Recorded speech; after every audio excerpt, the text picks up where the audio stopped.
Dave Hollister. I'm co-founder of Sundance Power Systems with my wife Sierra, and really appreciate being here tonight, and also really appreciate the great presentation with Gary, because you know, being a utility is an incredibly complex thing to do. It's incredibly complex. So we have to give these guys a tremendous amount of credit for getting us to where we are. And let's just face it, we've all asked them to get us to where we are. They've been responding to, you know, what we've asked them to do. They've been responding to our demands of energy for the last 100 or so years. You know, they've been really powering the economy of this country, and they are the foundation of our economy. So anything we do with the utilities and we do with this energy source and sources is a really, really important thing for all of us. I mean, I think we all recognize that we want to have some stability in our lives, or at least that's what we're hoping for. I know there's a lot of us who see a lot of uncertainty and disturbances out there, but the reality is, you know, we don't have a lot of certainty. You know, we really are sitting on a one-legged stool right now. And I'd say this because this came to me last night, because, you know, the reality is that we are really dependent on some very small sources of energy, and we're dependent on one company to deliver all the power for our economy. And that's a precarious position to be in. You know, it's a challenging thing. You know, monopolies, we kind of set these up, and I was talking to Jason earlier. You know, being a monopoly is a very unique thing. We just don't allow them in this country. It's something that we've never really allowed, except for the fact that we've allowed utilities. And it's really the one remaining vestige of sort of the early empire that we've had that developed really the whole planet, you know. And, you know, some of the characteristics of a monopoly: they have exclusive control over a commodity or service in a particular market, or control that makes it possible for manipulation of prices.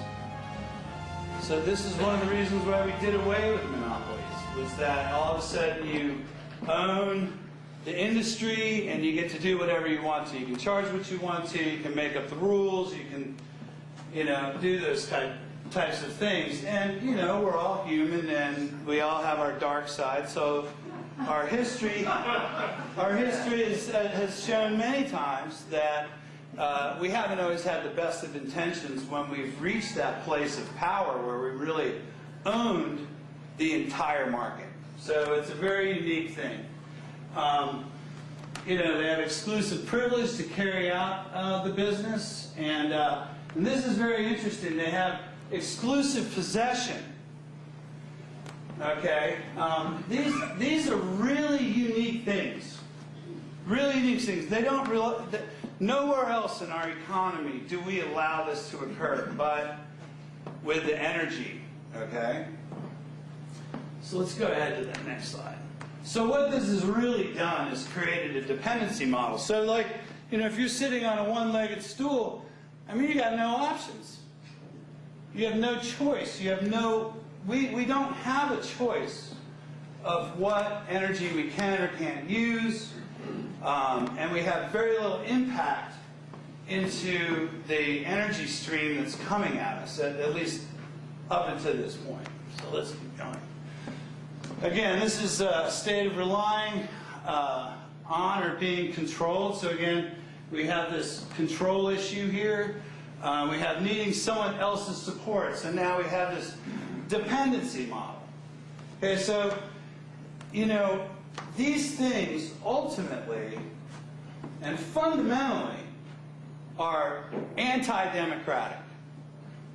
They actually remove our personal empowerment and make us dependent on somebody else, on something else. Okay, that is a very, very important thing. So let's go ahead. So with democracy, you know, this is about people power. This is about people being personally empowered to do things in their life. And this is what really, when you look back at human evolution, I mean, humans have had this capability to be personally empowered for thousands and thousands of years. It's only until the last 100 years where that's gone away. And now we're creating dependency models. And these dependency models work really well for corporations and big business because, you know, you set up that dependency, you get everybody needing this thing, and you just sit back, and now you've got this great business. Okay? So, you know, actually, you know, we realized there were some issues here when we did this, and so we've, you know, to give some credit, we've created a body here in North Carolina to help sort of combat some of the dark side of what it means to have a monopoly, and that's called the North Carolina Utilities Commission. So, and you know, I hear you. I mean, you know, these people are, they're not elected, really. I mean, they're appointed. To actually talk to them is like, you can't. Okay, so, you know, essentially what happens is that, you know, when they decide to actually come out of the closet and talk to the people, they will have one or two, you know, public hearings here and there, and everybody has to give their, you know, testimony. But I can tell you from personal experience, and has anybody felt like they've had an impact or input into the Utilities Commission? Has anybody here testified in front of the Utilities Commission? Okay, do you feel like your voices were heard at any point in time? Okay, so, you know, we've got an issue here. So, you know, again, we asked these guys to do this. I mean, I'm not trying to, I'm personally friends with these gentlemen, and I really feel like utilities provide an incredibly important, you know, role in our economy and in the development of our social fabric. And we've asked them to do this. Like, we've asked them. We've literally collectively said, okay, guys, can you please make this happen? And they've done it. They've done a really good job. We have the best grid in the world, probably. Now, I might be stretching that word. Darn good. But the reality is, it's really good, it's really reliable. I mean, all you have to do is go into the, you know, developing countries and you look up the telephone pole, you know, look up the pole, and you got, like, just the rat's nest of wires all connected together, and it's like, you know, hey, Joe, climb up there and connect us in, you know. So I get it, you know, I get it, but the thing is if we don't have some control over the energy that actually makes everything happen, nothing happens without energy, then we've undermined the democratic process of our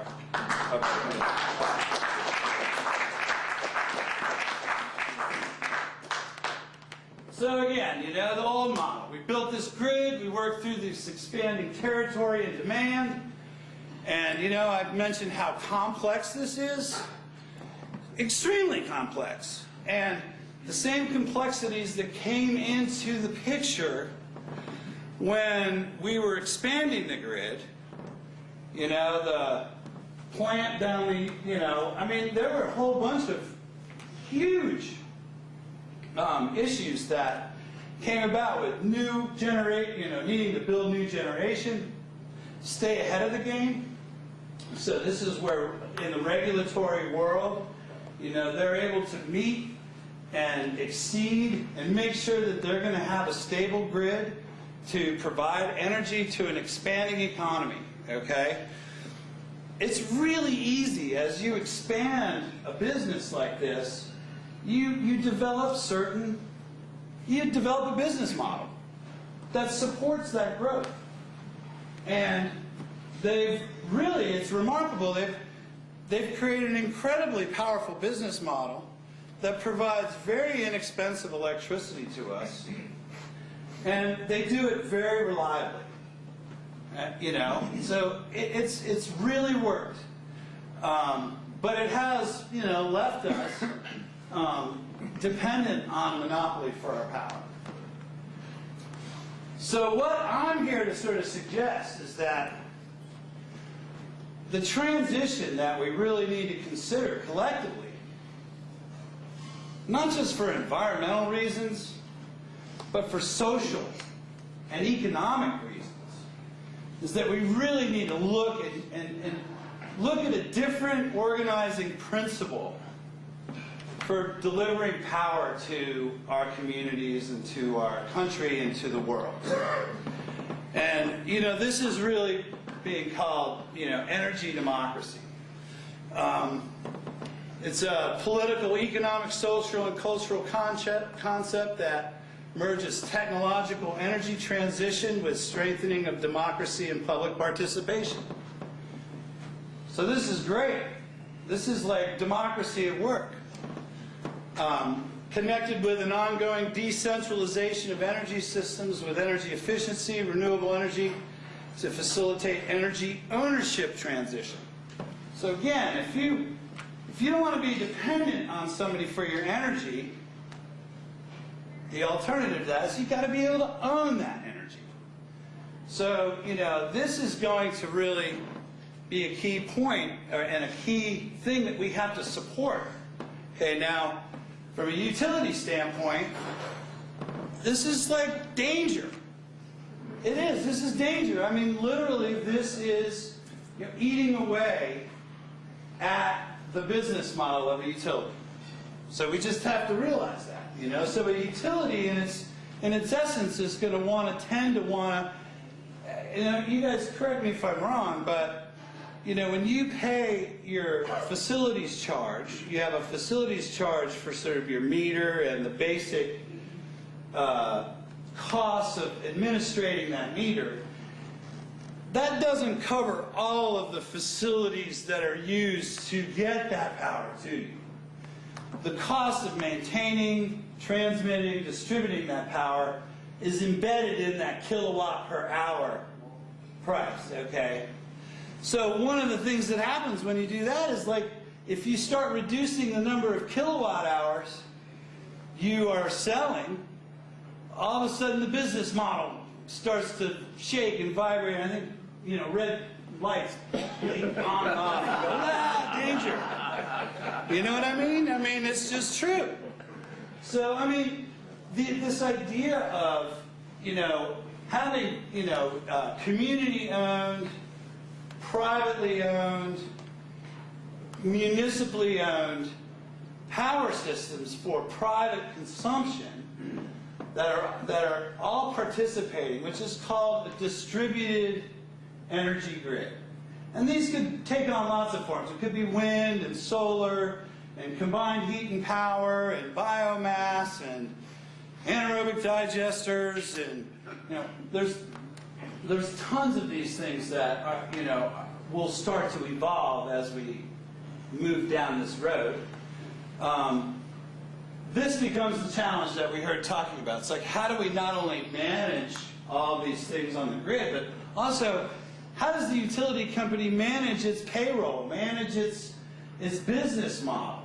You know, because we asked them to get to where they are right now. So we all have to really just kind of take a deep breath and go, okay, we're not going to let the, you know, we don't want the utilities to go away. So we need to acknowledge that if we're going to move in this direction of energy democracy, that we're going to have to take care of each other. We're going to have to take care of the utilities. They're going to have to take care of us. And that poses a whole set of new challenges.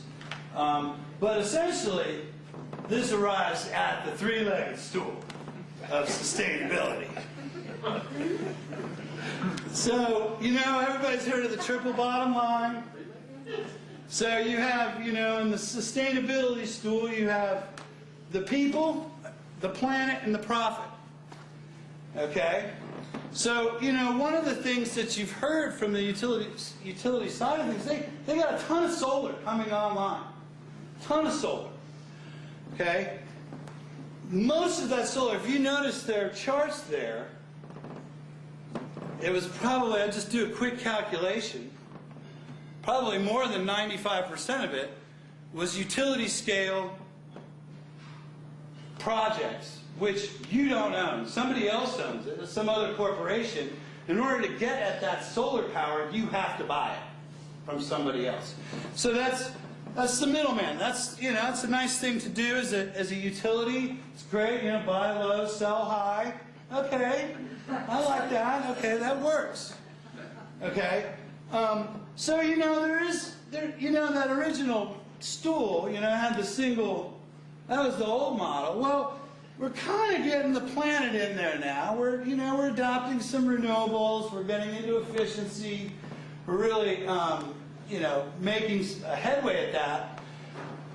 But it's the people thing that we still haven't gotten yet. This is the energy democracy. This is the thing that's really going to strengthen our communities and empower people to be able to participate more effectively in our overall economy. I know a lot of people have looked at, the bank bailouts and the things like that, and we realized, wow, if we had just, maybe I'll bring up a sore subject, but say, the wars in Iraq that were over oil, we could have put solar on every home in the country, and everybody would have had tons more.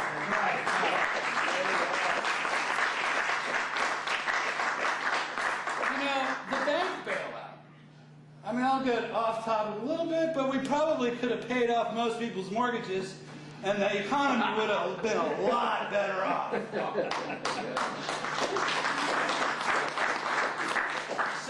So we really have. You see here, there's really just a different way to approach this. It's a tremendous transition. This is conscious evolution. This is like moving from one paradigm to another paradigm. This isn't easy. But we've done this before. Humans, humanity has done this before. Over the last 150 years, we've created all this stuff. So, we've made incredible transitions on the planet. And right now, the question is, we have the laggards, the people who don't really believe in climate change, and we're in that sort of mode where we don't have everybody lined up, behind the cart. We're all pushing. So this is the moment where we all need to acknowledge everybody in the room. We all need to acknowledge that we're all on one planet, and we all need to move together. So, if we just get into sort of this us and them sort of push and pull and sort of conflict resolution type, consciousness, it's going to take slower. It's going to take longer that way.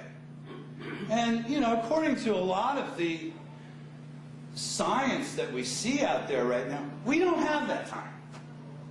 So we really need to start thinking about all the above options, all of the ways that we can start to move into a direction of sustainability. All right. Yeah. So, so one of the ways for doing this, and really the bedrock of private ownership, where you can own a system, consume that energy on your property, is net metering. Okay, we didn't, so I'm going to set up the net metering thing. Net metering really is where you have a privately held renewable energy system, and that is designed for private consumption in most cases. At least in North Carolina, all of them are set up for private consumption. And that energy is either consumed on site, or if you're producing an excess of your consumption, that excess is pushed out onto the grid for temporary storage. So, the idea is that in net metering, you're asking the utility if you can use the grid for temporary storage. That's really the relationship that you're having. There's really no financial exchange between yourself and the utility. The meter goes back and forth, but there's no money that actually exchange hands. In fact, you could store that energy somewhere else and use it on site. It has the same net effect, though, on the utility because it reduces their revenues. That's the issue. That's the thing. That's the bells and whistles and the red knobs going off for the utility. Is that it's a lost revenue. They're losing that revenue. Okay. But it is absolutely the fundamental bedrock of how we can start to create privately owned, distributed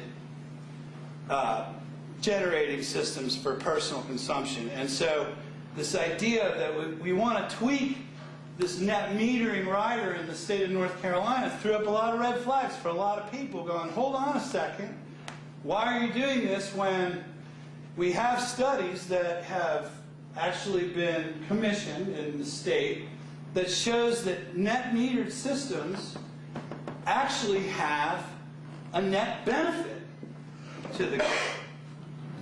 Now, I'm sure there's other people that have studies that say that it's going to cost the grid.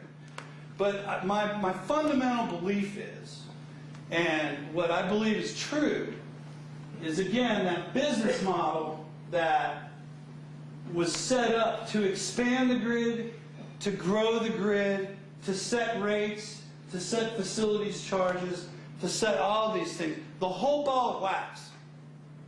If we're going to have to look at that and help the utilities tweak that rate structure, and we got to create the vision of where we want to go, and then let's look deeply at that whole business model, because that business model is based on our agreement. We are the ones that ask the utilities, and we're the ones that ultimately give them the power to hold this monopoly. And we, right now, just need to exert our power as individuals in this democracy to have that direction be the right direction, to acknowledge that we're going to need the utilities for a long time to come, and that we can all navigate this together so we can really build a sustainable future.